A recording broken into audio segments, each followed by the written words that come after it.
교회학교 연합회와 광희문교회 찬양대 귀한 찬양 감사드립니다. 셋째 날 성회, 오늘도 말씀의 큰 은혜가 우리 가운데 임할 줄로 믿습니다.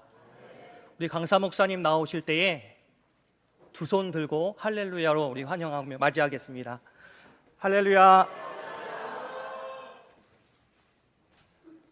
여러분이 두 손 들었으면 성령님께서 허리띠를 묶어주시겠네요.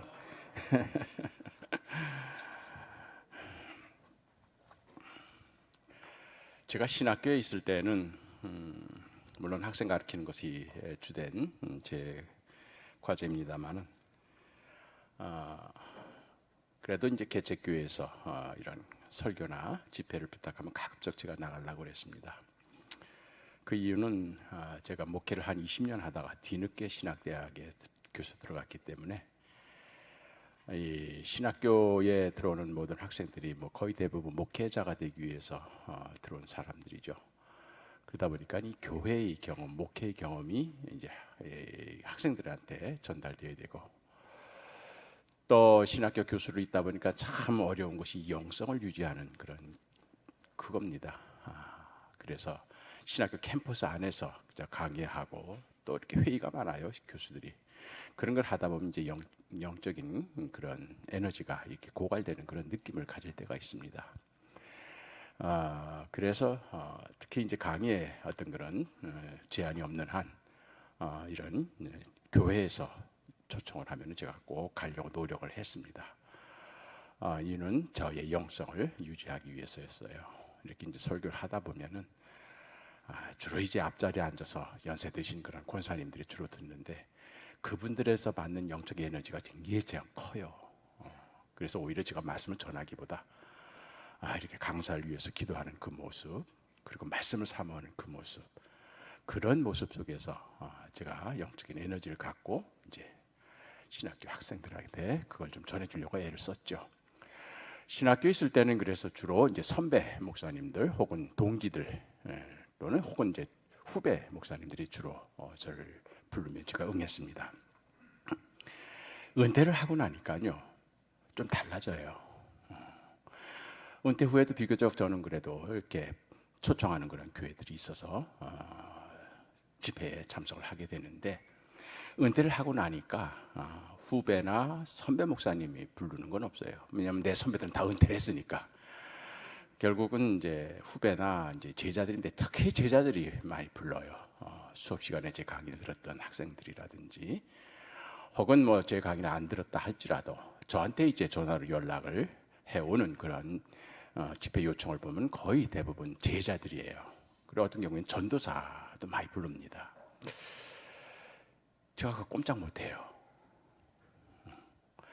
선배들의 초청은 좀 거부할 수 있어요. 뭐 나보다 먼저 갈 사람들이기 때문에. 그런데 제자들이 부를 때는요 꼼짝 못합니다.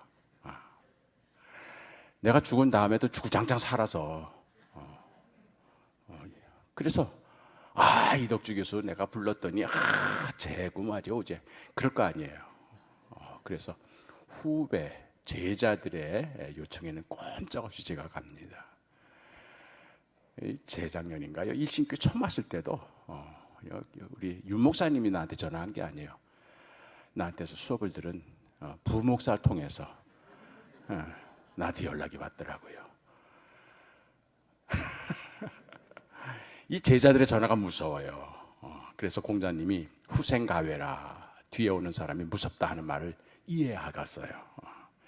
그렇게 해서 이제 제자들이 부르는 그런 집회 종종 참여하는데, 그럴 때 제가 은혜를 많이 받아요. 제가 신학교 있을 때입니다. 벌써 한 5, 6년 전 됐네요. 저는 이제 핸드폰이 없기 때문에 학교 연구실 전화로 오면은 그거는 저분의 명령인 줄 알고 꼭 응합니다.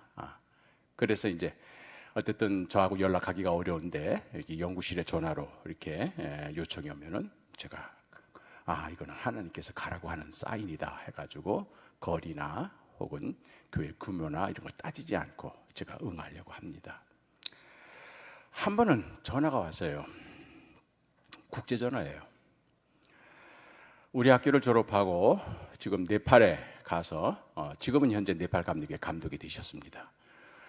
그전에는 이제 감독은 아니었죠. 네팔에 가서 교회를 설립해서 목회도 하고, 그 다음에 신학교 사역을 하고 있는 수먼이라고 하는 제 제자가 전화를 했어요. 교수님, 그래요. 어디야, 귀국했어? 아니, 한국에 나왔어? 아니에요, 카트만두예요. 이 국제전을 왜 했어? 그랬더니, 교수님, 뭐 잘 계시죠? 사모님 평안하시죠? 뭐 별로 중요치 않은 걸 계속 물어요. 뭐 교수님 연구실에 난초 잘 자라고 있죠? 이 얘기는 뭐냐면은 중요한 건수가 하나 있다는 얘기예요. 그래, 알아서. 왜? 했더니, 교수님 여기 한번 좀 와주실래요? 아니요, 와주실래요가 아니에요. 여기 한번 와주세요. 이러는 거야. 야, 내가 이 카트만두까지, 네팔까지 내가 거기 가야 되냐? 교수님 요번 여름방학 때 꼭 오세요. 그래요. 야, 너 내가 방학만 되면은 이제 뭐 책도 쓰고 글도 쓰고 뭐 해서 바쁜 거 알지 않냐? 그래도 꼭 오셔야 합니다. 뭐 일방적이에요. 그래서 왜? 그랬더니 그럴 이유가 있다는 거예요. 제가 감신의 교수로 사역을 하는 중에, 저거는 이제 감신 교수로 있을 때 외국 유학을 하지 않은 유일한 된장 박사입니다. 저는 그렇게 해서 외국 유학 경험이 전혀 없어요. 그런데 이상하게도 우리 감신 캠퍼스에 보면은 그렇게 외국에서 유학 온 학생들이 많이 있었어요. 많을 땐 12명, 적을 때는 한 8명. 그렇게 해서 뭐 베트남에서 캄보디아, 몽골, 중국, 인도, 저 멀리 아프리카, 가나, 멕시코 이런, 그래서 선교사님 만나가지고 기독교로 개종하고 목회자가 되기 위해서 이제 감신에 들어온 그런 학생들이에요. 그런 학생들이 이제 눈에 띄는 거예요. 근데 굉장히 외로워 보여요. 그래서 이제 그 학생들을 제가 매주 수요일 날 점심시간에 제 연구실에 모으라 해가지고 같이 김밥 한 줄 먹고, 그리고 한 30분 동안 성경 공부하고 기도하는 그런 모임을 시작했습니다. 그 모임을 이제 제가 한 10년 동안 신학교에서 하다가 은퇴를 했는데, 그 모임에 참석한 그 유학생들이 스스로 그 모임의 이름을 겨자씨라 그랬어요. 자기들이 비록 하늘의 작은 겨자씨지만 이제 귀국해서는 큰 나무가 되려고 하는 그런 비전을 갖고 겨자씨라 그랬어요. 이 학생들을 제가 매주 만나면서요, 같이 기도하고 같이 성경 공부하고 같이 식사를 하는데, 통성기도를 통해서 오순절 마가의 다락방을 제가 경험한 거예요. 내일 이제 마지막 날 5월 24일 웨슬리 회심 기념주일입니다. 그래서 내일은 이제 웨슬리 회심, 그거에 대해서 제가 설교를 해드리겠습니다만은, 어쨌든 이 학생들이 이제 모든 성경 공부 끝나고 그 다음에 기도 제목 나누고 그런 다음에 이제 통성기도를 시작합니다. 우리가 하는 게 주여 하고 하는 거죠. 이 주여는 만국 공용어가 됐습니다. 제가 한 2주 전에 캄보디아에서 목회자들, 뭐 장로교 선교사가 한 20명을 인솔해가지고 왔습니다. 그래서 양화진 거기 투어를 하는데, 이 양반들이 전부 모여서 마지막에 그 묘지에서 통성기도를 하는데 주여 주여 주여 3번을 하더라고요. 그래서 이 주여는 이제 만국 공용어가 됐습니다. 그래서 통성할 때는 주여 이래야 돼요. 그걸 영어로 번역해 보세요. 오 마이 롯, 그거예요. 입이 딱 닫혀. 안 돼요. 열어야 돼. 그래서 주여 이렇게 되는 거예요. 그래서 이제 주여 한 다음에 통성기도를 하는데 자기네 나라 말로 하라 그래요. 제가 그러면은 몽골 학생은 몽골 말로 하고, 중국 학생은 중국 말로 하고, 베트남, 캄보디아, 뭐 인도, 라오스 막 각 나라 말로. 이거 진짜 오순절 성령 강림이야. 그래가지고 이 학생들이 기도하는데, 저는 뭐 우리가 한국 교회는 통성 기도를 하다 보면 한 1, 2분 하다 다 끝나잖아요. 뭐 하다 보면 더 할 말이 없잖아. 그래서 저는 눈을 뜨고 멀뚱멀뚱 하는데, 이 아이들은요 10분, 20분을 하는 거예요. 얼마나 마음에 맺힌 게 많으면. 오래간만에 자기 나라 말로 자유롭게. 그래서 소리내서 기도하니까 그냥 뭐 눈물을 흘리면서, 그 과정을 통해서 유학생들이 한국에 와서 당하는 어떤 인종차별, 그리고 무시당하는 거, 그리고 수업에 받는 스트레스, 이런 걸 그걸 그냥 해소하는 거예요. 아마 그래서 수먼이 이제 그런 데서 교자씨 회장을 했거든요. 3대. 거기에서 좀 자기가 힘을 얻었나 봐요. 그래서 자기가 대학원까지 마치고 선교사로 파송해서 이제 신학교 가자마자 신학교 교무처장이 되더라고. 나는 15년 있으면서 교무처장 한 번도 못 해봤는데 그 친구는 가자마자 교무처장이야. 그래가지고 이 수먼이 자기 수업 듣는 네팔의 신학생들한테 자기가 이제 예수를 어떻게 믿게 되었고, 그 다음에 어떻게 유학을 해서 신학을 했고, 그런 다음에 이제 자기가 다시 이제 선교사로 나오게 된 그 얘기를 쫙 해주면서 감신에서 유학생활을 할 때 이 겨자씨 집회 때 자기가 받은 은혜, 그러면서 그때 그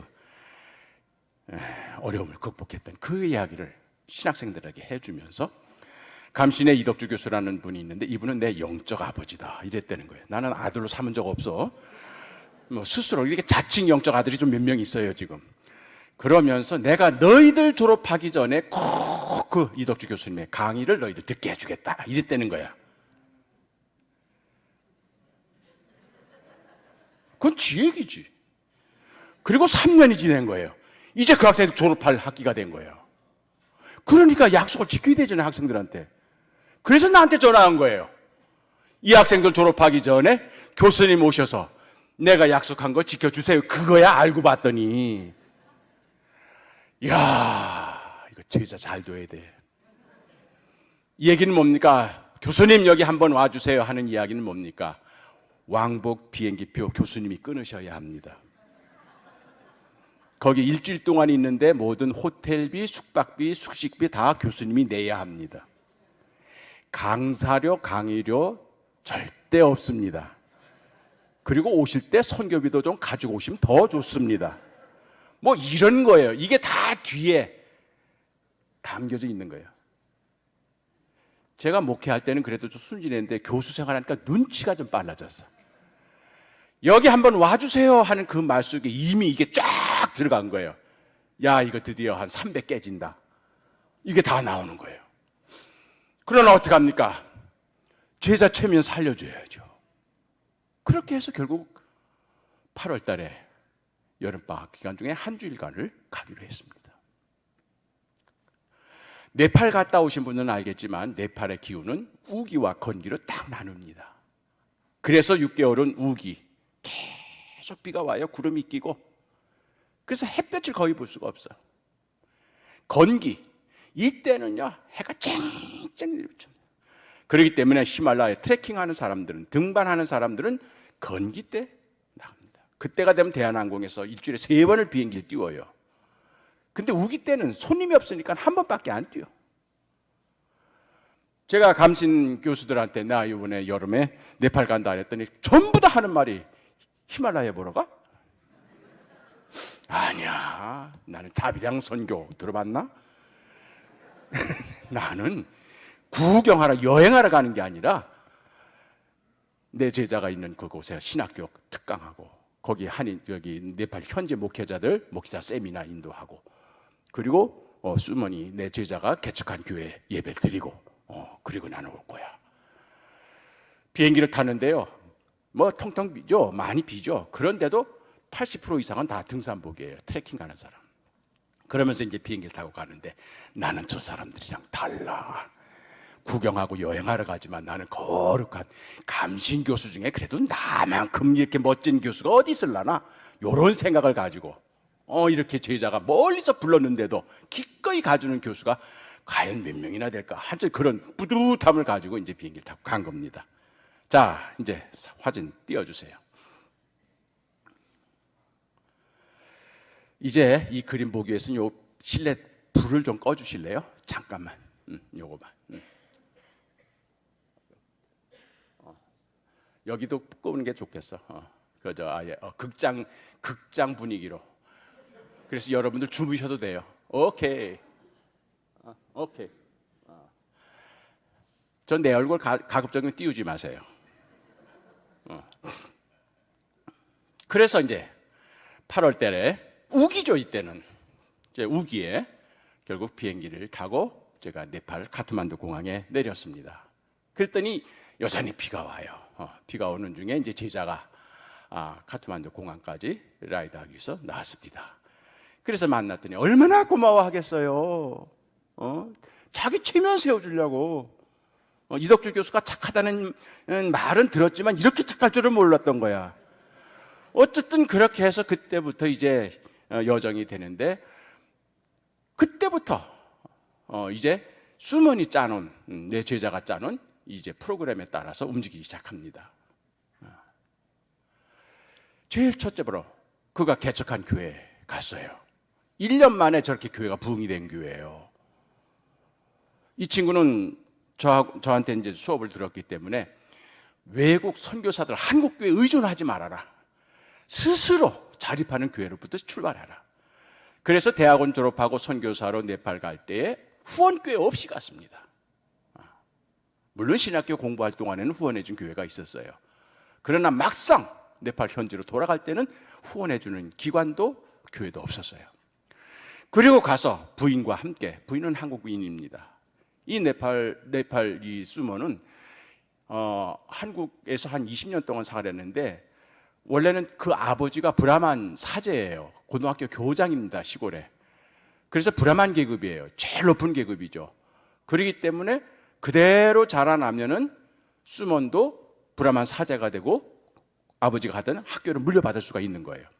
근데 아버지가 그만, 마음이 착한 아버지가 빚보증을 잘못 쓴 거예요. 그래가지고 완전히 집도 날아가고 빚더미 위에 앉게 된 거예요. 그래서 수몬이 대학 진학을 포기하고 고등학교 졸업하자마자 한국에 와서 안산의 가구 공장에서 10년 동안 일을 한 겁니다. 그래서 10년 동안 노동을 해서 아버지 집 다 갚아주고, 그리고 아버지 집도 한 채 사들인 그런 효자예요. 한국에서 10년 동안 노동자로 사는 게 얼마나 힘들었겠습니까? 임금 체불에다가 여권 빼앗기고, 브라만 계급이지만 한국에 와서 노동자로 천대를 받으면서, 그래서 한때는 자살까지도 생각할 정도로 그런 위기의 순간이 있었다는 거예요. 그런데 우연히 길 가다가 호주에서 선교화가 들어왔던 어떤 목사님한테 전도받아가지고 예수를 믿게 된 거예요. 그래서 브라만 계급이긴 하지만 결국 예수를 믿고, 그 다음에 네팔로 갔다가 거기서 이제 감리교 선교사의 추천을 받아가지고 감신에 들어와서 학부부터 다시 하고 대학원까지 졸업을 하고 이제 선교사로 돌아간 겁니다. 근데 막상 들어갔는데 뭐 아무런 후원 교회도 없고 아무것도 없어요. 자기 부인이랑 같이 갔습니다. 그래서 이제 뭐부터 시작할지를 모르겠는데, 잠깐 집 앞에 그 카트만두 대학이 있었답니다. 그래서 대학에 나가가지고 이제 젊은 대학생들한테 전도해야 되겠다 생각을 했는데, 그때 대학병원 그 벤치에 어떤 나이 든 그런 부인이 울고 있더래요. 그래서 왜 이렇게 우십니까? 하고 물었더니 자기가 300km 바깥에 있는 시골 촌에서 딸을 데리고 왔는데 딸이 불치병에 걸려서 이제 카트만두 대학병원에서 진단이 내렸는데 이제는 죽을 수밖에 없다는 얘기예요. 그래서 이제 집으로 데리고 가라는 그런 판정을 받았다는 거예요. 그래서 그 딸 생각을 하면서 그렇게 막 울고 있더라는 거예요. 그래서 수몬이 그 어머니를 보고서 나서 마음에 불쌍한 생각이 들더래요. 불쌍한 생각. 예수의 마음입니다. 긍휼히 여기사, 불쌍히 여기사. 그래서 그 어머니한테 제가 딸을 위해서 제가 기도를 해도 되겠어요? 지푸라기도 잡아야 할 그런 형편 아니겠어요? 그러니까 그 어머니가 고개를 끄덕끄덕 했다는 거예요. 그때부터 일주일을 이 수몬 부부가 그 카트만두 대학 병원에 가서 그 딸을 문병하면서 기도를 해줬대요.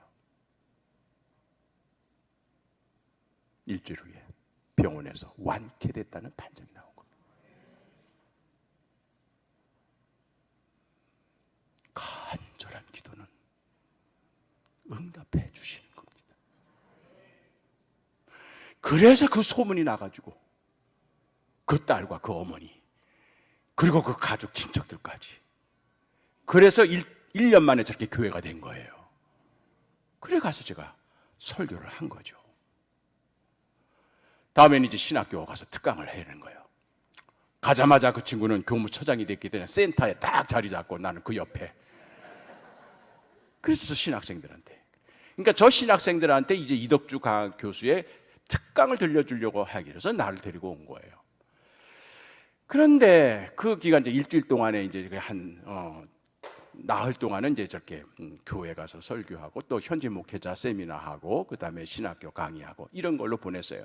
나머지 이틀이 남았는데 이때 이 친구가 교수님 어디 갈 데가 있습니다. 그러니까 어딜 가냐 했더니 이 친구가 카트만두 공항에 도착하자마자 비가 오는 중에 내가 도착했죠. 우기니까 도착하면서부터 이제 이 친구가 계속 나한테 아유 교수님 네팔에 처음 간 겁니다. 네팔에 오셨으니까 히말라야를 보셔야 하는데 우기기 때문에 못 본다는 거야. 아유 여기 오셨으면 히말라야 꼭 보고 가셔야 되는데 이거를요 4일 동안 계속 얘기하는 거예요. 교수님 건기 때 오시면은요 참 학교 옥상에 가서 보여주면서 여기 얼마나 히말라야가 에베레스트까지 볼 수 있는 그런 장관이 펼쳐진다는 거예요. 그런데 지금 우기기 때문에 이런 말을 계속 하는 거예요. 이게 왜? 우기 때 카트만두 시내 관광을 마지막 날 관광하면서 저렇게 맑은 날인데도 구름이 껴요. 저게 지난번 지진 때 무너졌죠. 유네스코. 그렇게 해서 이 우기 때 나를 초청을 하는 거예요.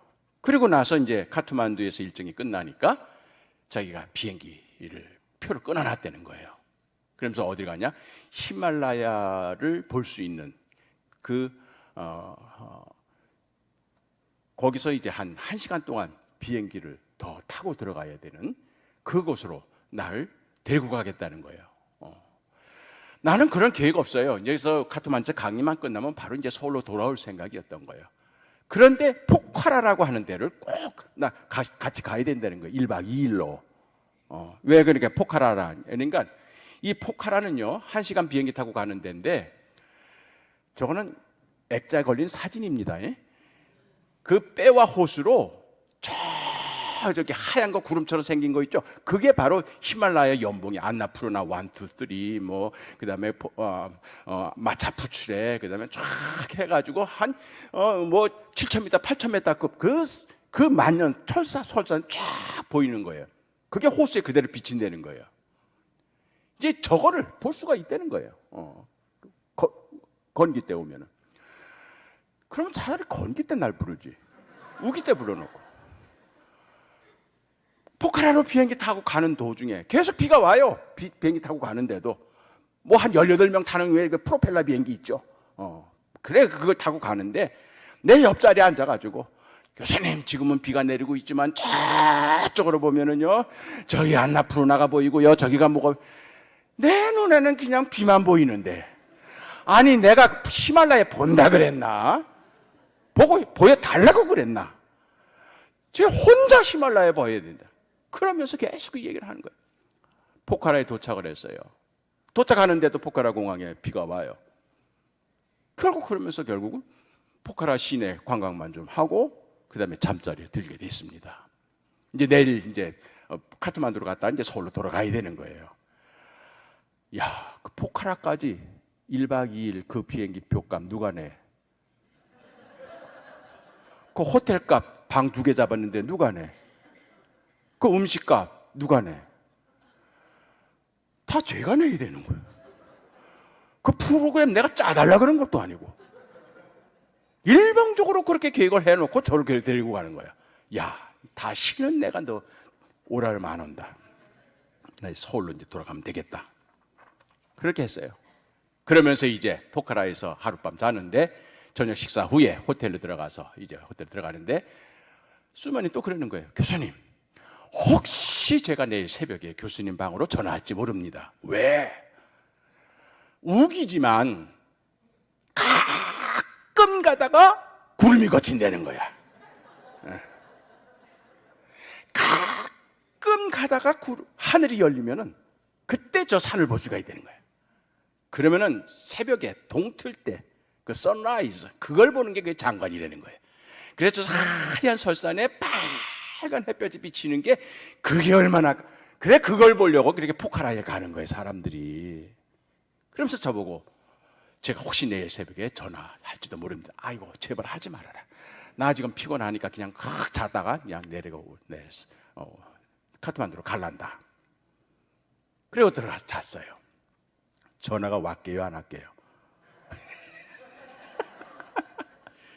새벽 4시가 되니까 땡 울리는 거야. 전화를 받았죠. 교수님 빨리 내려오세요. 나 불난 줄 알았어. 그래서 또 내려갔죠. 옷 한일에 입고. 그때는 택시를 대전에 놓고 있는 거예요. 교수님 타세요. 그럼 그 택시값 누가 내 또?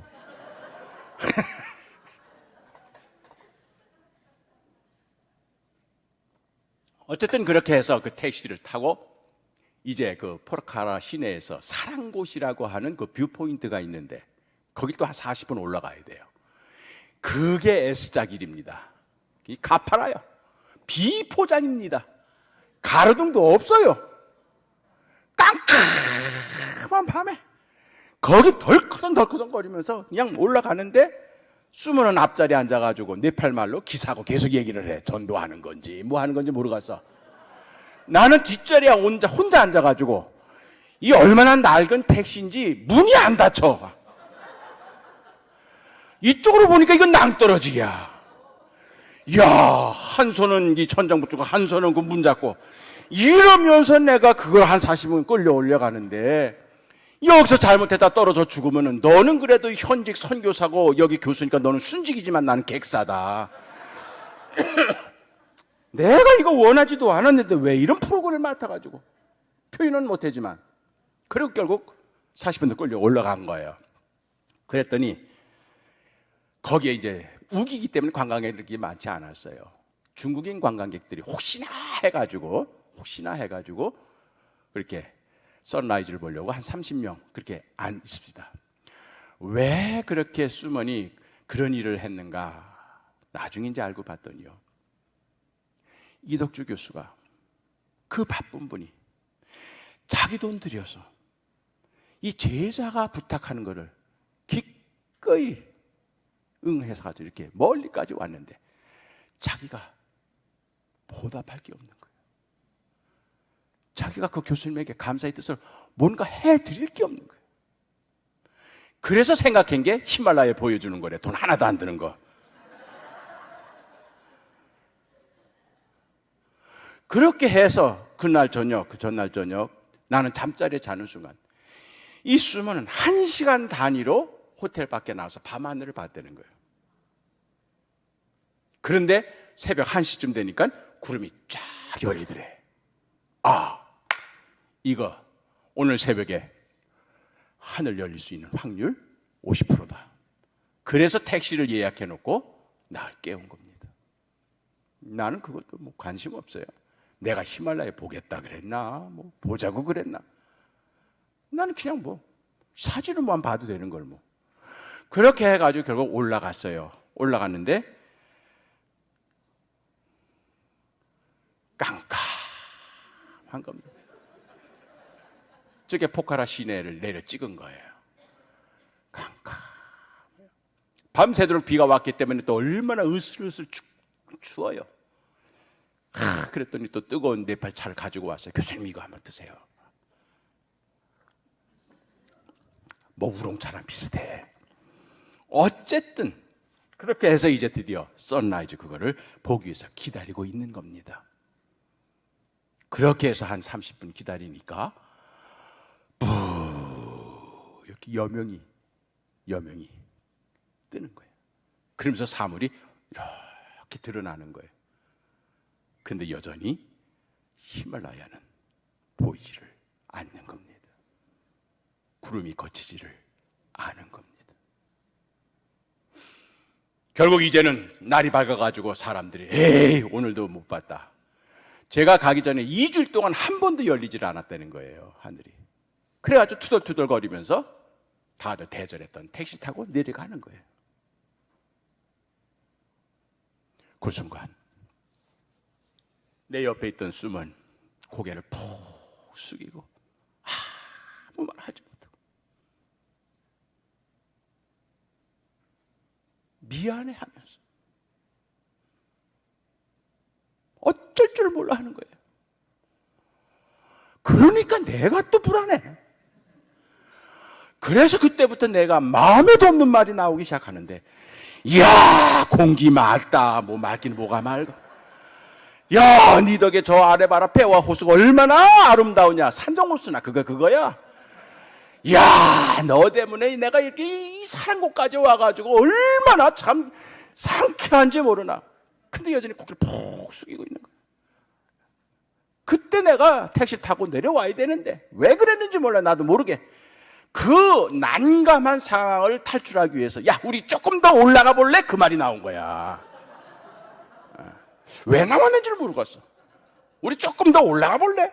그래도 마음에 없는 등산을 또 시작한 거야.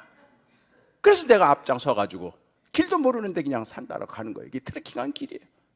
그랬더니 뒤에 수머니 고개를 푹 숙이고 따라오는 거예요.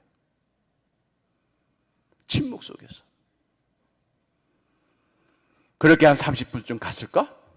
그러니까 어디 목적도 없는 거예요. 그냥 그 난감한 상황을 피하기 위해서 내가 등산을 시작한 거니까. 그렇게 해서 한 30분쯤 갔을까? 갑자기 뒤에서 따라오던 수머니 교수님! 불러요. 나 또 낭떠러지 내가 떨어지는 줄 알았어. 왜? 그랬더니 열려요!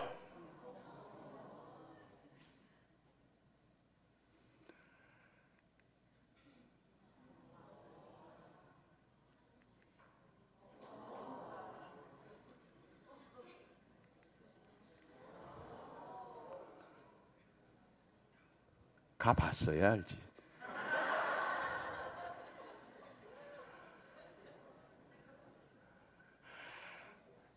거기에 만년설의 산이 쫙 펼쳐지는데 그 중에도 제 가슴을 꽉 때린 게 마차푸추레라는 마차푸추레, 마차푸차레라고 하기도 하고 마차푸추레. 저 산은요, 히말라야에 있는 그 고산 중에 유일하게 아직도 인간이 한 번도 올라가지 못한 그런 유일한 산입니다. 창조 이래로 인간의 발걸음이 정상을 밟지 못했던 그런 산이에요. 한 100년 전에 영국 등반가가 저기를 시도했다가 실패하고 영국으로 돌아가서 죽었답니다. 그렇게 해서 저 산은 네팔 정부에서 신이 거하는 산, 그렇게 해서 네팔 정부에서는 저 산만큼은 등반 허가를 지금도 하지 않고 있어요. 저 산이 눈앞에 콱 하고 나타나는데 와, 하나님께서 천지를 창조하신 이후에 한 번도 인간의 발자국에 밟히지 않는 저 마차푸추리가 눈앞에 콱 나타나는데 제가 아무 말도 못했어요. 그냥. 하나님의 옥좌 같기도 하고 그 창조의 위험 속에 결국 저는 아무 말 하지 못하고 있었던 겁니다. 그랬더니 수많은 의자를 어디 그 가게에서 가져와서 나보고 앉으라는 거예요. 그래 앉아서 저 산을 계속 바라보고 있었습니다. 나중에 이제 산에 내려오면서 교수님, 대부분 목사님들은 저런 장면에 참 아름다워라 이런 게 나온다. 그 찬송도 안 나와요. 그냥 말이 막혀. 그래서 그냥 침묵. 그렇게 한 20분쯤 있었을까요? 그러니까 그때 다시 이제 구름이 다시 몰려오면서 산이 가려지더라고요. 하산하여라. 제가 저 경험을 하면서 비로소 계시라고 하는 뜻을 깨달았습니다. 계시. 계시.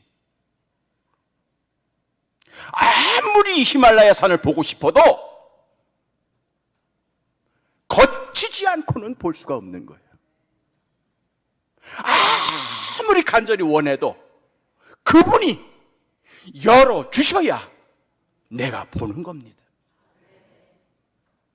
그래서 계시라는 말은 한문으로 열릴 계자에 볼 시자가 되는 거예요. 아포칼립티스라는 말도 커튼을 뒤에 엎었던 것을 뒤집어 엎었던 보자기를 걷어낸다는 그런 뜻이에요. 리블레이션이라는 말도 리베일, 베일에 갇혔던 걸 걷어낸다는 뜻입니다. 명색의 목사여 명색의 신학교 교수인 내가 신학생들에게 기독교 신앙의 가장 근본인 계시를 많이 얘기했는데도 계시가 정작 무엇인지를 알지 못하고 들은 풍을 가지고 강의했던 내게 계시가 어떤 것인지를 생생하게 체험하게 해주신 겁니다. 그분이 보여주셔야 우리는 보는 겁니다. 그분이 열어주셔야 우리에게 보여지는 겁니다. 그분이 말씀하셔야 우리가 듣는 겁니다. 그분이 먼저예요. 그분이 먼저 보여주시면 우리는 비로소 보게 되는 것이고, 그분이 말씀하시면 우리는 듣게 되는 것입니다. 이것이 바로 계시였던 겁니다. 이것이 모세가 받은 계시요 엘리야가 받은 계시요, 이것이 바로 모든 선지자들이 받았던 계시. 그분께서 열어주셔야, 그분께서 말씀하셔야 우리는 볼 수밖에 없다는 것이죠. 얼마나 제가 감사했는지. 명세기 신학교 교수인데도 계시가 무엇인지를 제대로 알지 못하면서 지금까지 강의했던 나를 불쌍히 여기사 너 은퇴하기 전에 계시가 어떤 것인지나 좀 경험하고 끝내라 하면서 나를 불러내신 겁니다. 수문이 나를 부른 것이 아니었습니다. 창조주 하나님께서 나를 그리로 초청하신 겁니다. 얼마나 제가 감사한지, 얼마나 제가 감사한지. 그러고 보니까 렘브란트가 엠마오의 두 제자 그림을 그리면서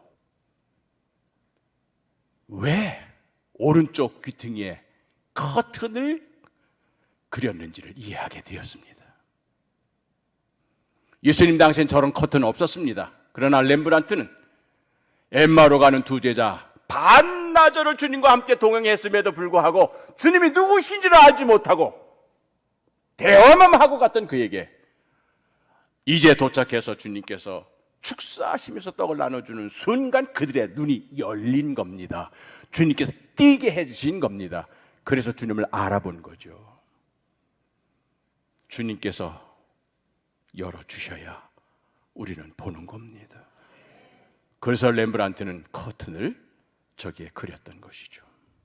아, 이거구나.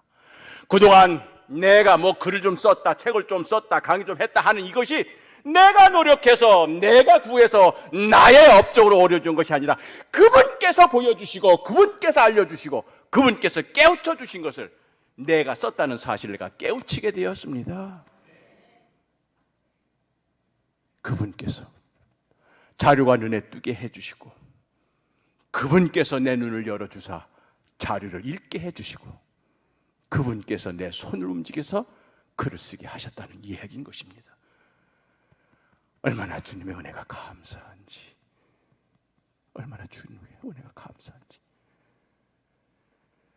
결국 그런 은혜에 감격하면서 계시를 내가 여기서 체득하다니, 그래서 흥분해가지고 내가 얼굴에 나타나죠. 그때는 이제 수먼의 표정이 어떻게 됐겠어요? 환해진 거죠. 자기 선생이 이렇게 감격해하는 걸 이제 옆에서 보았으니까 교수님, 저도 은혜를 받았습니다. 이러는 거야. 네가 무슨 은혜를 받냐? 넌 뭐 네팔 사람인데 저 수없이 많이 받잖냐, 저런 산. 근데 네가 무슨 은혜를 받았어? 그랬더니 그때 이제 수먼이 그런 얘기를 하는 거예요. 사실은요, 교수님을 우기에 초청해 놓고 건기도 아닌 우기에 교수님 오게 해놓고 카트만두 공항에 도착하는 순간부터 제가 해드릴 수 있는 것은 히말라야 볼 수 있도록 해드리는 것밖에 없는데, 지금은 우기이기 때문에 하늘이 열리지 않는 그런 우기인데, 저는요 살아계신 하나님을 믿기 때문에 교수님이 여기 도착하는 그 순간부터 계속 기도해 왔습니다. 하나님, 우리 교수님께 히말라야를 보여주시옵소서. 나는 그거를 믿었습니다. 그래서 우김에도 불구하고 자기는 계속 하나님께 간구했다는 거예요. 그러면서 하는 말이, 주님이 내 기도 응답하셨습니다. 할렐루야! 뭐 이러면서 말이야. 그러면서 오히려 더 주님이 내 기도 응답해 주셔서 이렇게 하늘이 열리고 교수님이 히말라야 보게 됐습니다. 오히려 흥분해가지고 얘기를 하는 거예요. 그랬더니 야, 내가 받은 은혜가 더 큰가? 얘가 받은 은혜가 더 큰가? 여러분, 우리 성가대원들 배심원이에요. 자, 이덕주가 받은 은혜. 애시당초 히말라야를 볼 생각도 안 하고 기대도 안 했어. 그래서 기도도 물론 안 했어. 그러다가 우연히 이렇게 하늘이 열려서 히말라야를 봤어요. 그러면서 계시가 무엇인 줄 깨달았어요. 이 은혜. 우기가 불가능한 계율이지만 믿음을 가지고 계속 기도해서 간구해서 수몬이 결국 하나님의 응답으로 하늘이 열리는 것을 경험했어. 그래서 수몬은 그런 기도의 응답의 은혜를 받았어. 자, 1번 손 들어서 거수하세요.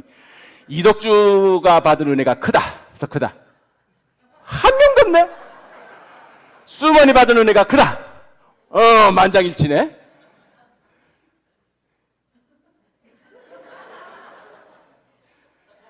저는요, 이덕주가 받은 은혜가 더 크다고 생각합니다. 왜냐? 수모는 기도라도 했지, 간구라도 했지, 믿음이라도 있었지. 나는 믿음도 없었고 기도도 안 하고 기대도 안 하고 아무런. 그런데 나에게 보여주신 겁니다. 수모는 자기가 기도한 공로라도 있지. 나는 아무 공로 없이 그냥 끌려가서 기대도 하지 않고, 그런데 하나님께서 그걸 내게 보여주신 겁니다. 어떤 은혜가 더 큽니까? 다시 합니다.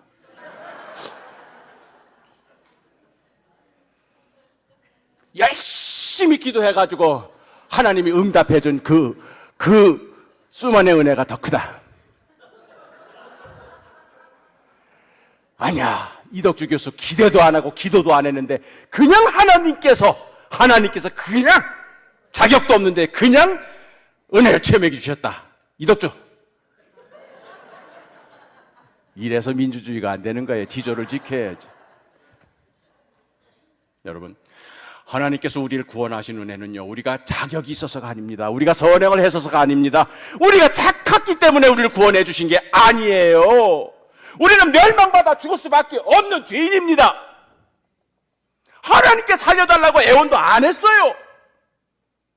그런데 세상을 이처럼 사랑하사 독생자를 주셔서 우리를 구원해 주신 겁니다. 예수님께서 일반적으로 다윗 장치를 희생하신 거예요. 우리가 요구한 게 아닙니다. 우리가 기대한 거 아니에요. 우리는 다만 죄악에서 얼마나 괴로워하고 얼마나 슬퍼하고 얼마나 처량한지 몰랐습니다. 눈물만 흘릴 뿐이었어요. 그런데도 주님께서 우리를 사랑하사 받을 자격이 없는 나에게 하나님의 구속의 은총을 주신 겁니다. 제가 이 일신교회 건물을 사랑하는 이유 중에 하나는, 물론 전체적으로 돌예배당이 아름답기도 하지만 여기에 지하실로 통해서 오시지 말고 육상으로 오시다 보면은 이 계단에 오면은 양쪽에 양의 머리가 조각되어 있습니다. 얼마나 섬세하게 아름다운 양의 머리가 그 계단 난간에 양쪽에 부착이 되어 있습니다. 이 양의 머리가 뭘까요? 이 예배당을 질 때 얼마나 조경호 목사님이 얼마나 예수 중심으로 이 교회 목사하면서 예배당 섬 하나하나 섬세하게 신학적인 그 신앙의 의미를 담았는데, 그 양 두 마리는 뭡니까? 우리의 속죄일에, 이스라엘 백성들의 대속죄일에 양 두 마리를 끌고 와서 거기에 백성들이 자기의 죄를 전가하는 겁니다. 그 머리에 손을 얹어서 내 죄를 양에게 전가하는 겁니다. 그래서 한 마리는 번제로 하나님께 드리고 한 마리는 광야로 놓아주는 겁니다. 그걸 우린 스케이프고트, 희생양이라 하는 겁니다. 보라, 세상 죄를 지고 가는 하나님의 어린 양이로다. 이게 바로 예수 그리스도이신 겁니다. 그의 머리에 우리가 손을 얹는 순간 우리는 구원을 받는 겁니다. 내가 착해서가 아닙니다. 내가 의로워서가 아닙니다. 하나님께서 일방적으로 우리에게 구속의 은총을 내려주셨던 겁니다. 그렇기 때문에 이제 저는 그래서 예배당 여기 올 때마다 꼭 거기에 양머리를 한번 만지고 올라옵니다. 우리 일생교회 성도 여러분들 주일 예배 때 오실 때마다 그 양머리에 손을 얹고 내 죄를 사하여 주시옵소서, 주님께서 내 죄를 대신하여 돌아가셨습니다 하는 그 고백이 거기서 나오게 될 때, 나는 받을 자격이 없는 이러한 나지만 하나님께서 일방적으로 우리를 구원해 주신 그 은총, 그렇기 때문에 그게 은혜가 되는 겁니다. 은총이 되는 겁니다. 어쨌든 히말라야를 보고 내려와서 결국 이 산에서 받는 은혜가 무엇인지를 제가 깨달았습니다. 예수님께서 변화산에서 이제 제자들이 기도하는 중에 뭐 거의 다 잤어요. 그런 중에 영광스러운 모습으로 변화하셨죠. 그때 양옆에 엘리야와 모세가 있었다고 합니다. 왜 모세와 엘리야였을까요? 물론 이것은 모세는 율법을 상징하는 거고 엘리야는 예언을 상징하는 겁니다. 그렇기 때문에 구약은 크게 두 덩어리로 되어 있거든요. 율법과 예언. 그래서 이것이 율법과 선지자의 강령이니라, 이것이 율법과 예언의 요점이니라 하면 이건 구약 성경 전체를 의미하는 걸로 여러분이 보시면 됩니다. 그렇게 해서 예수님이 결국 구약의 두 대표적인 상징적인 인물 모세와 엘리야를 그렇게 해서 같이 대화하는 그런 모습이 보여집니다. 왜 모세와 엘리야일까요? 이분들에게 뭔 공통점이 있을까요? 한 사람은 예언자고 한 사람은 율법을 기록한 그런 모세. 두 사람의 공통점은 호렙산이란 데입니다. 엘리야는 호렙산, 시내산 호렙산에서 40일 거기서 하나님과 대면하며 하나님의 말씀을 받았던 사람이에요. 이제 엘리야도 결국 그런 경험을 하게 되는 겁니다. 엘리야는 우리가 있지는 않았지만 갈멜산에서 시작해가지고 이제 호렙산까지, 그러니까 갈멜산은 이스라엘 저 북쪽 끝입니다. 그래서 거기서부터 저 남쪽 끝인 호렙산까지 긴 여정을 하게 되는 것이죠. 호렙산 이야기, 호렙산 이야기는 여러분, 갈멜산이네요. 저거 호렙산 아닙니다. 갈멜산입니다. 갈멜산에서의 이 엘리야의 이야기는 아주 유명합니다. 오늘 이 18장에 이제 우리 나오는데 결국 엘리야는 그의 이름이 여호와는 하나님이시다 그런 뜻이에요. 이 이름까지도 그렇게 바꿀 정도로 여호와 하나님에 대한 열정, 그 신념 엄청 강한 사람입니다. 그러니까 구약에 나오는 모든 예언자 중에도 가장 대표적인 인물을 이제 엘리야로 꼽는 거죠. 그래서 변화산에서 엘리야가 등장하는 겁니다. 예레미야나 뭐 이사야나 이런 사람들 대신. 그래서 이 엘리야는 말로 그대로 여호와 하나님에 대한 바른 신앙을 세우기 위해서 아주 애를 썼던 것이죠. 이 갈멜산에서 이 엘리야가 한 일은 여러분들 잘 아실 거예요. 바알 선지자 450명, 아세라 선지자 400명 다 불러 모으고 아합 왕에게, 그리고 모든 신하들과 백성들이 보는 앞에서 결국 어느 신이 진정한 참 하나님이신가 그걸 대결하는 거죠. 그렇게 해서 그냥 먼저 바알 선지자들에게 너희들이 한번 제물을 바치고 너희들이 섬기는 신에게 한번 제사를 지내라. 그래서 불이 어디에 내려오는가 그걸 먼저 한번, 그래서 참 신이 어떤 분이신지를 우리가 판가름하자. 그러니까 엘리야는요 어떻게든지 바른 신앙을 이스라엘 백성들이 갖기를 원했던 거죠. 그래서 우상을 폐기하고 바알과 아세라 이런 모든 이방 신상들을 다 폐기하고 오직 여호와 하나님께로 돌아오는 것, 그것이 바로 엘리야의 사역, 엘리야의 목적, 엘리야의 삶의 의미였던 것이죠. 그렇게 해서 결국 갈멜산에서 그걸 위해서 애를 썼던 겁니다. 그리고 난 다음에 3년 동안 결국 그렇게 하나님의 불이 엘리야에게 내렸죠. 그렇게 해서 이제 이 바알 선지자도 다 도륙을 하고 그런 다음에 이제 엘리야가 간절히 기도해서 3년 동안 가물었는데 이제 비가 오게 되는 그 일을 하게 된 겁니다. 자, 이 정도 되면은요 이스라엘 백성들이 다 회개하고 하나님께 돌아와야 합니다. 이 정도 되면은요 아합 왕도 자기 잘못을 깨닫고 이제는 자기 부인 이세벨의 말을 듣기보다는 여호와 하나님이 어떤 분이신지 알았으니까 이제는 바른 신앙으로 백성들을 인도해야 하는 겁니다. 이것이 바로 엘리야의 계획이었습니다. 엘리야가 그렸던 그림입니다. 갈멜산에서 이러한 혁혁한 영광 승리를 얻었는데, 그렇다고 하면 이스라엘 백성들이 완전히 뒤집어져 가지고 이제는 우상에서 돌아서 하나님께로 돌아올 줄로 알았습니다. 어느 신이 참 능력의 신이고 어느 신이 참 신인지를 이제는 모든 백성들이, 지도자들이 다 알았기 때문에 이제는 헛된 신을 다 버리고 참된 하나님에게 다 돌아올 줄로 알았습니다. 그래서 그가 그렸던 여호와 하나님이 제대로 섬겨지는 참된 신앙 국가로 세워질 줄 알았습니다. 그런데 우리가 19장에 보면은요, 바로 1절에서 도망자가 됩니다. 그래서 이세벨의 그 무리들이, 자객단들이 결국 엘리야를 죽이기 위해서 출동을 하는 거죠. 그때부터 도망자가 된 겁니다. 엘리야는 그때부터 내가 왜 이런 일을 당해야 되나 이해할 수 없는, 갈멜산에서 어떤 신이 참신인가를 그렇게 똑똑하게 목격했는데도 백성들은 그를 지지하지 않았던 겁니다. 아방도 마음을 바꾸지 않았던 겁니다. 그 현장을 목격했던 모든 사람들도 이제 엘리야에게 돌아와가지고 결국 회개하면서 완전히 뒤집어질 줄 알았는데, 오히려 이세벨, 그 사악한 여왕의, 그 사악한 왕비의 그 간교함 때문에 결국 그는 도망자가 된 것이죠. 백성들이나 왕에 대한 실망보다도 더 큰 것은 하나님에 대한 실망이었던 겁니다. 내가 누구를 위해서 이렇게 고군분투하면서 투쟁을 했는데 왜 하나님은 내 편이 되지 않으셨느냐는 얘기죠. 누구를 위해서? 이렇게 열심히 목회하고, 이렇게 열심히 신방하고, 이렇게 열심히 사역하고, 이렇게 열심히 했는데 왜 하나님께서는 우리 교회를 부흥시키지 아니하시고, 왜 우리 교회 성도들은 변하지 아니하고, 결국 번아웃 되는 거죠. 탈진이 되는 거죠. 주님을 위해서 이렇게 헌신적으로 열정적으로 살았음에도 불구하고 결국 자기가 그렸던 세상이 아니라 거꾸로 오히려 도망자가 된 처참한 비결이 됐을 때 삶의 의욕을 잃어버린 거죠. 목회에 대한 열정을 잃어버린 겁니다.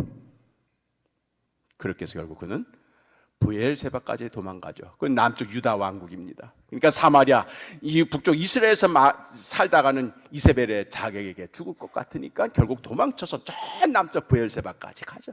그래서 남쪽 국경 지역까지 가서 거기서 결국 죽기를 작정하고 로뎀 나무 아래 들어간 거죠. 단식 투쟁에 들어간 거죠. 삶의 의욕을 느끼지 못한 겁니다.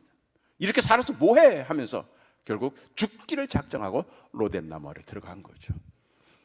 로뎀 나무, 거기서는 자살하는 사람들이 가는 데예요. 근데 교회에서 무슨 카페 하면 다 로뎀이라 그러대. 그러니까 죽기를 위해서 삶의 의욕을 느껴. 그래서 거기 들어가서 있는데 죽는 것도 마음대로 못해. 죽을라 그럼 까마귀가 오네. 죽을라 그러면 천사가 와서 깨워. 야, 이제는 목회 접어야 되겠다 생각하면 3년 동안 교인 하나도 늘지도 않아. 그래서 야, 이거는 내 소명이 아닌가 보다 해서 접을라 그러면 한 명이 와. 이렇게 해서 접을 수도 없고 계속 할 수도 없고 그런 상황이 돼. 죽을래야 죽을 수도 없는 그런 상황이 돼서 결국 그러면서 거기서부터 40일 40야를, 이게 바로 모세가 40일을 시내산에서 하나님을 만난 그 기간입니다. 그렇게 해서 드디어 이제 호렙산으로 가는 거죠. 하나님께서 그를 왜 호렙산으로 끌어내렸을까요? 호렙산, 그것은 바로 1000년 전에 모세를 하나님께서 부르신 그 장소였습니다. 이스라엘 역사가 시작되는 그 장소였던 겁니다. 근본인 겁니다. 이스라엘 민족의 신앙의 근본이 호렙산에서 시작된 겁니다. 거기로 엘리야를 불러내리신 거죠. 엘리야야, 동굴 속에 있는 엘리야에게 하나님이 음성이 들렸습니다. 엘리야야, 너 여기서 뭐하니? 성경 본문에 엘리야의 대답을 보세요. 말은 아주 부드럽게 했지만 이 분노와 섭섭함과 이게 가득 차 있는 겁니다. 하나님, 이럴 수는 없는 겁니다. 하나님에 대한 열정과 그 신앙이 나보다 뜨거운 사람이 있으면 나보라 그러세요. 내가 다른 사람보다도 더 열정적으로 열심히 그렇게 하나님을 위하여 사역을 했음에도 불구하고 모든 목회자들, 성교를 다 죽이고 이제 나까지, 나 홀로 남았거든. 홀로 남았는데, 나만 홀로 남았는데 이제 나까지 죽이려고 합니다. 하나님, 이럴 수는 없는 겁니다. 하나님에 대한 원망입니다.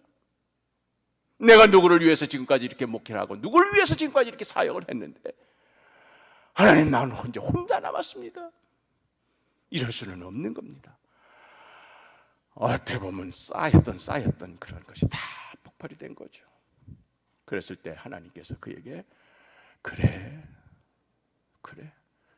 내가 나의 임재를 너에게 보여주리라. 모세에게 내가 주님의 영광을 보고 싶습니다 했더니 뒤로 지나가시는 등만 보여주셨던 하나님, 이번에도 역시 마찬가지로 엘리야에게 하나님의 임재, 하나님의 현현을 보여주십니다. 첫 번째는 크고 강한 바람입니다. 그냥 질풍노도처럼 그냥 모든 것을 다 뒤집어 씌워버리는 그런 질풍노도. 근데 성경은 뭐라고 기록합니까? 여호와는 거기 계시지 않았다. He was not there. 그 다음에 지진입니다. 땅이 쫙쫙 갈라지면서 한쪽이 푹푹 꺼져서, 그래서 유황불이 푹푹 빠집니다. 요란합니다. 근데 He was not there. 여호와는 거기 계시지 않았다. 세 번째로 맹렬한 불꽃, 이제 남아있는 건 모두가 다 태워버렸어요. 그런데도 He was not there. 하나님은 거기 계시지 않았다. 왜 이런 걸 먼저 보여주셨을까요? 왜 엘리야에게 이걸 먼저 보여주셨을까요? 갈멜산에서의 엘리야의 모습이 바로 저랬던 겁니다. 크고 강한 바람처럼, 지진처럼, 맹렬한 불꽃처럼 그렇게 살았던 것이 엘리야의 지금까지의 모습이었던 겁니다. 끓어오르는 열정으로, 정의감으로, 나만 옳다고 하는 그런 생각으로 결국 맹렬한 불꽃처럼 바알의 선지자들을 태워 죽였죠. 편을 갈랐죠. 여호와의 편이냐 바알 편이냐 갈라서라. 질풍노도처럼 휘몰아쳤습니다.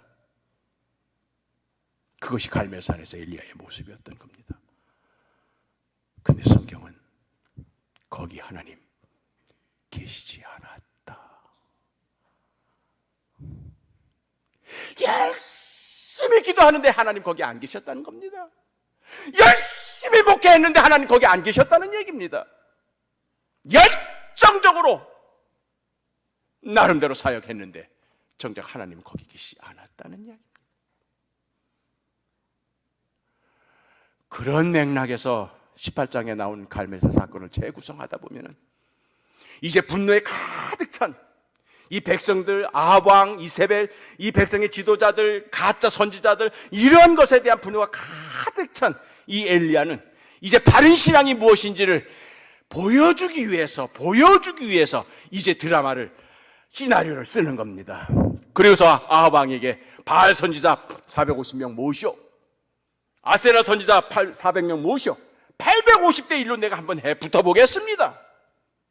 갈멜산에 올 수 있는 사람 다 오게 하시오. 모든 사람 다 구경할 수 있도록 갈멜산 정상에서 한번 대결해 봅시다. 그렇게 해서 결국은 먼저 너희들이 해봐라. 얼마나 조롱을 합니까? 야, 너희들이 하나님 자나보다, 바알 자나보다 더 겁내. 기고만장합니다. 자신만만합니다. 결국은 엘리야가 마지막으로 물을 더 보라, 도랑을 파고 물을 더 보라. 결국 불이 탈 수 없는 그런 젖은 나무를 다 만든 다음에 하나님께 큰 소리로 외쳤던 거죠. 그래서 불이 내려왔잖아요. 자, 이건 뭡니까? 이때의 모든 갈멜산에서 이루어진 모든 이 드라마의 시나리오는 엘리야가 만든 겁니다. 엘리야가 기획하고 그리고 모든 연출을 엘리야가 했습니다. 그리고 지가 주인공 하는 거예요. 클린트 이스트우드처럼. 그래서 모든 엘리야에 있었던 이 갈멜산에서 있었던 모든 일에 자기가 주역이 되었던 거죠. 결국 하나님의 불을 내린 건 뭡니까? 하나님께 요구해서 결국 엘리야의 체면을 살려주시기 위해서 하나님이 불을 내려주신 겁니다. 내려주신 거예요. 소나무 뿌리 들면서 막 하면요, 응답해 주세요. 애기가 응아 하면서 울면 할 수 없이 해주시는 것처럼. 그렇게 해서 엘리야가 승리한 것처럼 보이지만 정작 하나님은 거기 계시지 않았다. 이게 뭡니까? 그 갈멜산에서의 모든 시나리오 내가 만든 거 아니다. 네가 만든 거다. 내가 계획한 거 아니다. 네가 계획한 거다. 내가 원하는 것이 아니라 네가 원하는 것이다. 나는 너의 요구에 응했을 뿐이다. 얼마나 허탈합니까? 얼마나 허탈합니까? 우리가 목회를 하면서 주님을 위하여 한다고 하면서도 나 중심으로 내 생각대로 내 계획대로 추진하다가 이렇게 낭패를 겪는 얼마나 많습니까? 그 후에 세미한 소리가 들렸다고 합니다. 영어 성경을 보면은 A sound of sweet silence 이렇게 되어 있습니다. silence. 직역하면은 침묵의 소리입니다. 풀이하면은 침묵이라는 뜻입니다. 거기에 하나님이 계셨던 겁니다. 하나님의 임재는 크고 강한 바람이 아니고 지진이 아니고 맹렬한 불길이 아니라 침묵 속에서 하나님이 엘리야에게 나타나신 겁니다. 왜 침묵하게 하셨을까요? 침묵은 우리가 하나님과 통할 수 있는 주파수이기 때문인 것입니다. 하나님께서는 우리 귀에 들리게 말씀하시지 않습니다. 우리의 마음에 들리게 말씀하십니다. 그렇기 때문에 하나님은 침묵으로 말씀을 하시는 겁니다. 사람은 입을 가지고 협소를 가지고 입술을 가지고 말을 하지만 하나님께서 우리에게 말씀하실 때는 침묵 속에서 우리의 마음에 다가오십니다. 그렇기 때문에 하나님과 통하기 위해서는 우리도 침묵해야 하는 것입니다. 침묵은 하나님과 우리를 연결시켜준 고유 주파수이기 때문인 것입니다. 우리가 어느 방송 채널 드라마를 보기 위해서는 그 방송의 채널에 맞춰야 하듯이 하나님께서는 침묵이라는 이 채널을 통하여 우리에게 말씀하시기 때문에 우리도 말해야 하는 겁니다. 이것을 저희 어머님이 철야기도 하면서 내리락 기도를, 그래서 침묵으로 기도의 전 시간을 할애하신 이유였습니다. 주여 말씀하소서, 제가 듣겠나이다. 입 좀 다물어라 그런 이야기입니다. 너무 말 많았다는 이야기입니다. 너무 너 하는 소리가 컸다는 이야기입니다. 갈멜산에서 정도 이상으로 과장해서. 그래서 하나님께서는 이제 침묵 속으로 그를 끌어내리셨던 겁니다. 그러면서 침묵 속에서 세 가지 사명을 주신 거죠. 하사에게 기름을 부어 아람 왕이 되게 하고, 님시의 아들 예후에게 기름을 부어 이스라엘의 왕이 되게 하고, 사밧의 아들 엘리사에게 기름을 부어 너를 대신하여 선지자가 되게 하라. 너는 정죄하고 파괴하고 박멸하고 추방하고 하는 것으로 나의 정의를 이루는 것으로 생각했지만 나는 기름 부어 세우는 것이 나의 일이다. 기름 부어 세워라. 기름 부어 세워라. 기름 부어 세워라. 기름은 성별과 치유를 의미합니다. 이제 치유 목회를 하라는 이야기입니다. 거룩 목회를 하라는 이야기입니다. 정죄하지 말라는 이야기입니다. 판단하지 말라는 이야기입니다. 하사엘은 어떤 사람입니까? 나중에 사마리아를 침공해서 이스라엘 멸망시킬 적국의 왕이 될 사람입니다. 예후는 어떤 사람입니까? 지금 아합 왕조를 무너뜨리고 쿠데타를 일으킬 정적입니다. 결국 적국 그리고 정적 이들에게도 기름 부어 세워라. 이것이 하나님의 목표인 것입니다. 그리고 제일 마지막으로 님시의 아들, 사밧의 아들 엘리사를 선지자로 세워서 너를 대신하여, 이 말은 뭡니까? 너 이제 그만두어라, 그 얘기예요. 너 이제 그만 은퇴하라, 이 얘기입니다. 감신에서 신학교 교수로 있으면서 대학원까지 마치고 이제 외국 유학하기를 가기 위해서 추천서를 써달라는 학생들이 옵니다. 예, 제가 이번에 미국에 있는 어느 대학에 이제 장학금을 받고 들어가게 됐습니다. 교수님 가서 열심히 공부하고 오겠습니다. 아, 그래라. 나는 외국 유학 경험이 없지만 너는 그래도 외국 유학 경험이 가서 참 내가 못한 공부도 열심히 하고 돌아와라. 그래서 합니다. 아주 흐뭇합니다. 내 강의를 듣고 대학원까지 졸업하고 유학 떠나는 그 학생들이. 근데 이 학생들이 5, 6년 지나고 이제 와요. 아, 교수님, 문 들고 와. 교수님 드디어 학위를 받았습니다. 교수님 이게 박사학위 논문입니다. 아, 교수님이 기도해 주신 덕분에, 지도해 주신 덕분에 제가 드디어 어느 대학에서 PhD 학위를 마치고 돌아왔습니다. 기뻐가지고 오는 거예요. 그럼 나도 기뻐야 되잖아. 근데 별로 기쁘지가 않는 거예요. 이 얘기 뭡니까? 저 이제 박사학위 받았으니까 교수님 저한테 강의 자리 주세요, 이 얘기야. 또 심하게 얘기하면 이제 교수님 그만 두십시오, 이런 얘기야.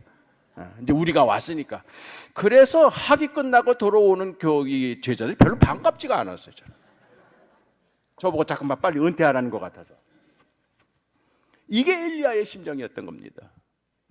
이제 너 좀 그만해라. 좀 입 좀 다물어라. 결국 엘리야의 사역은 여기서 끝납니다. 물론 그 이후에 엘리야가 이제 뭐 여러 가지 몇 가지 사건이 있긴 있지만 이제 이것을 계기로 해서 이제 엘리사가 등장합니다. 그래서 엘리사가 말 그대로 엘리야가 했던 것에 7갑절의 은혜를 가져가지고 이 모든 일을 해나가는 걸 봅니다. 그리고 나서 이제 엘리야는 하늘에 승천하는 걸로 이 얘기가 끝쳐집니다.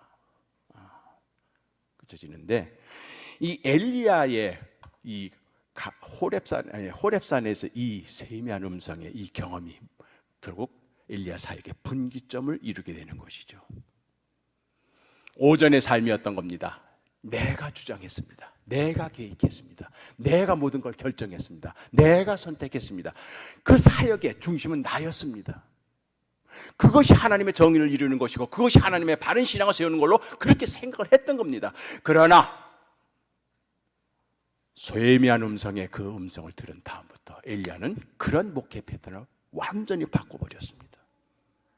이제는 자기가 나서지 않습니다. 이제는 자기가 주장하지 않습니다.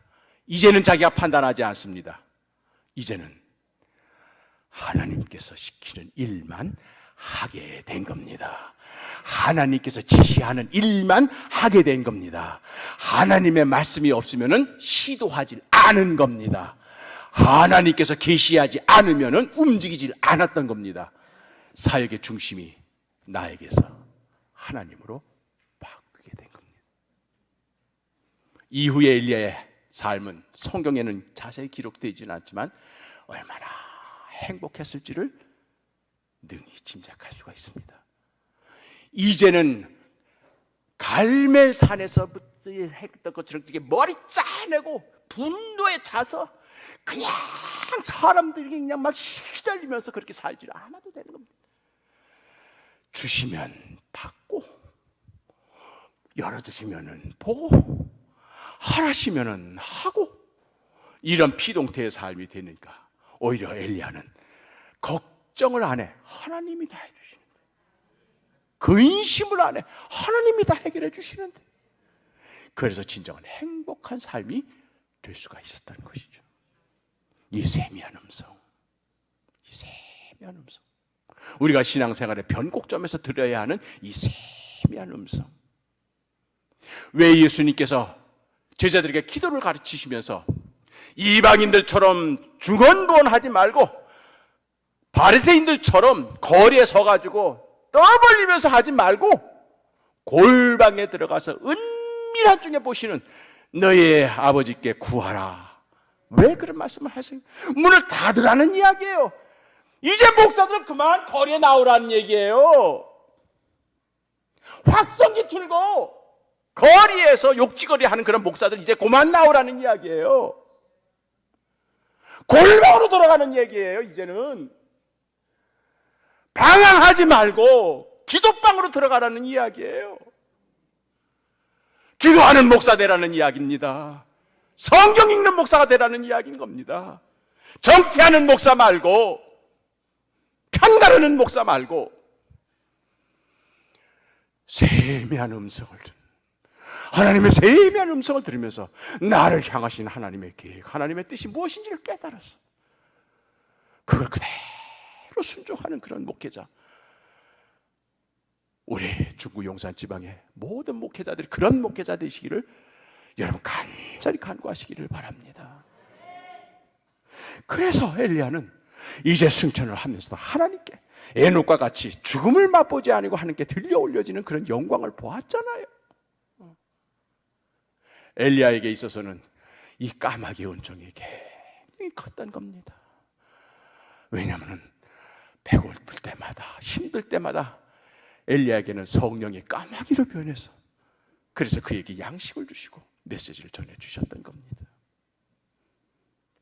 제가 작년 이맘때 광화문에서 어떤 모임을 마치고 이제 가련동이 저희 집이기 때문에 거기서 이제 영천시장 앞에서 버스를 타기 위해서 이제 걸어가고 있었습니다.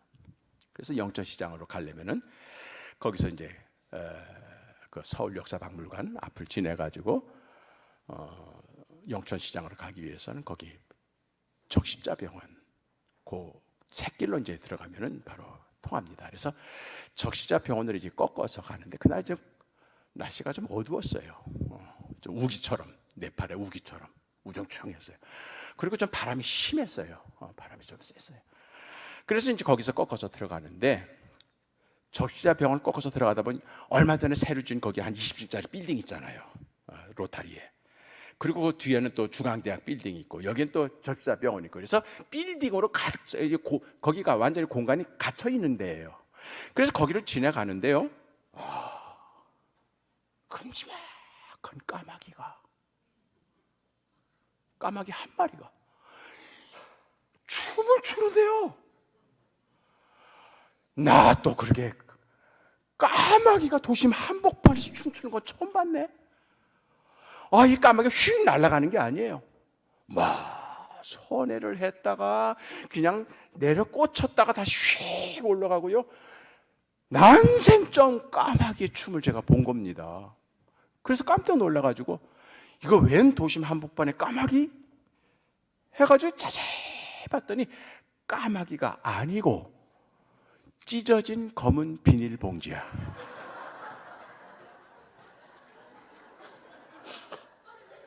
어느 쓰레기장에서 날라왔는지 모르는 그 찢어진 검은 봉지가 그 바람에 휘둘려가지고 그래서 저 서울역 쪽에서 불어오는 남들 불어오는 이 바람이 무학재 쪽으로 가다가 그 빌딩 숲에 갇히니까 그게 그 빌딩 공간에서 이게 회오리 바람이 돼가지고 이게 그냥 그 쓰레기 봉지가 떨어질 것 하다가 올라가고 그러면서 그냥 선회를 하면서요. 와, 그걸 한 새가 10분을 봤다니까요. 그때 처음으로 제가 내가 핸드폰을 안 가져다니 그때 처음으로 후회가 됐어요. 저걸 동영상으로 찍어가지고 유튜브에 올리면은 이거 금방 10만 명 조회가 되는데, 그래 처음으로 내가 후회가 됐어요. 그때가 이제 점심시간 직후예요. 그렇기 때문에 많은 직장인들이 다들 커피 손에 들고 마시면서 오고 가고 지나치고 있는데 그 검은 비닐봉지에 그 춤을 보는 사람은 아무도 없는 거예요. 다들 그냥 대화하는데 그냥 급급해가지고 나 혼자. 이거는 완전히 이덕주를 위한 단독 공연이야.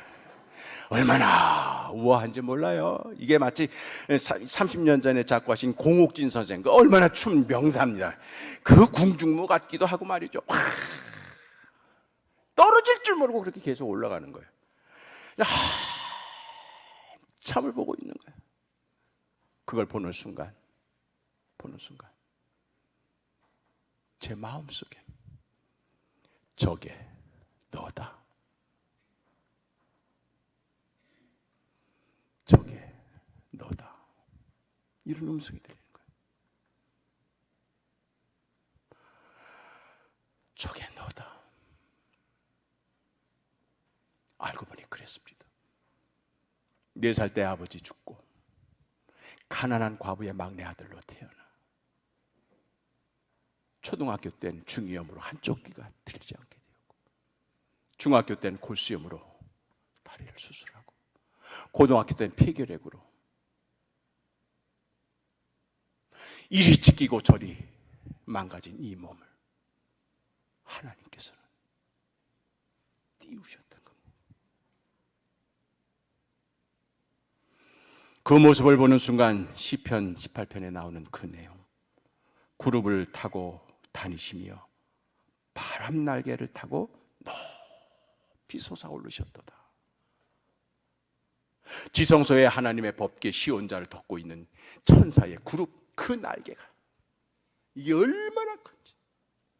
그래서 모세는 신명기에서 이스라엘 백성들이 애굽에서 탈출해서 광야 생활을 하는 이 모든 과정을 하나님의 바람 날개에 당시 이스라엘 백성들을 실어서 옮기셨다, 이렇게 표현하는 겁니다. 스가랴서에 나오는 앞뒤 빽빽하게 기록된 두루마리가 바람에 날려서 전 사방을 다니는 그 모습과도 같았던 겁니다. 가난하고 병약하고 이리 쫓기고 저리 상처난 내 몸에 주의 성령께서 나를 들어 올리신 겁니다. 들어 올리셔서 이 찢어진 비닐봉지와 같은 나를 이곳저곳으로 날아다니면서 하나님의 말씀을 전하는 두루마기의 역할을 나에게 감당케 해주셨던 겁니다. 얼마나 감사한지 눈에서 눈물이 흘렀습니다.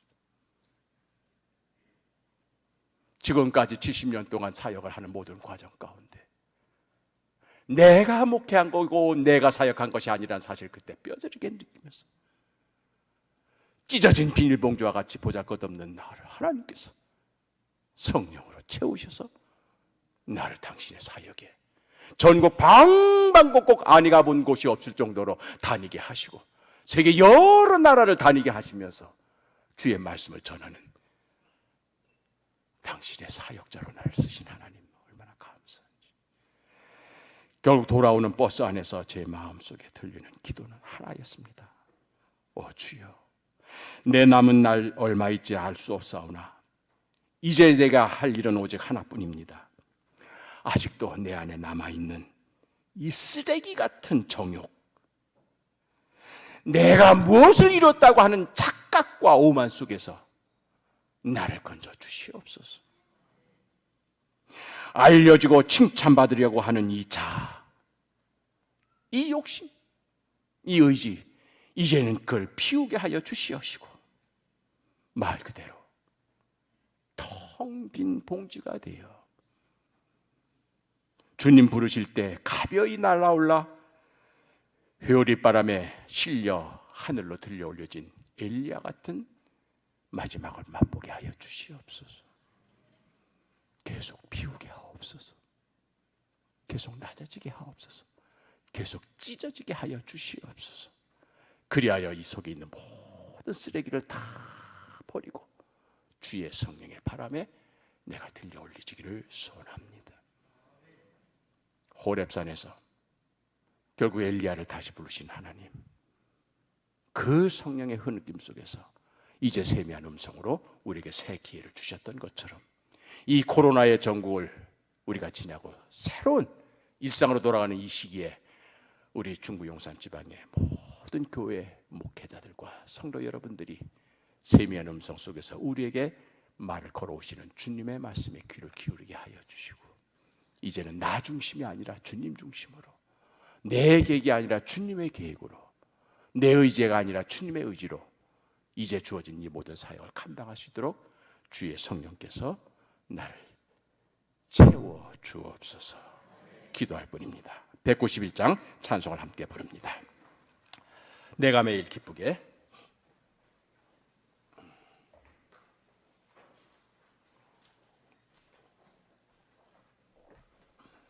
(191장입니다)